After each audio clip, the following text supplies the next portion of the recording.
되든지 소화가 잘 안 되든지 그러면 대부분은 어떻게 생각합니까? 아, 이거 위염이나 위궤양이겠지 이런 생각들을 많이 합니다. 그러나 우리나라에는 위암이 워낙 많으니까 이런 증상이 계속 지속이 되면 한 번쯤은 위암 아닐까라는 생각을 할 필요가 있습니다. 특히 암이 초기인 우리가 조기 위암이라고 그러는데요. 이런 조기 위암에 있어서는 대개 80~90%는 증상이 없습니다. 그렇지만 10%, 20%는 증상이 나타나는데 그 증상은 특별한 증상이 아닙니다. 위염에서 나타나는 증상과 마찬가지입니다. 속이 쓰리되든지 가끔 구역질도 난다든지 구토를 할 수도 있고 식욕이 떨어지는 이런 증상들은 위염이나 위궤양에서 보는 증상과 같습니다. 특히 우리가 암을 얘기할 때 위암에서는 조기에 발견되면 완치가 된다는 얘기를 많이 하지 않습니까? 그래서 조기 위암이라는 게 중요한데 조기 위암이라고 하는 것은 우리 위벽이 4개의 층으로 구성이 되는데 음식물이 닿는 부위가 점막층입니다.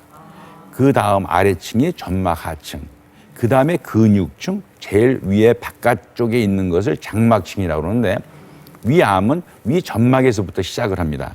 근데 점막과 점막 하층까지만 침범한 경우를 조기 위암이라고 그러고 이때 치료를 하면 치료는 95% 이상 완치의 가능성이 있는 것입니다. 그 이상 지나가면 점막 하층 이상을 지나가는 경우를 진행성 위암이라고 그러는데 진행성 위암인 경우는 80~90%에서 증상이 있습니다. 그러나 10%, 20% 증상이 없습니다. 따라서 이런 증상을 가지고 암이냐 아니냐를 구별하기도 힘들고 조기 암이냐 아니냐를 구별하기는 어렵다. 그래서 증상과 이 병의 진행 정도와는 상관관계가 별로 없다고도 얘기할 수 있습니다.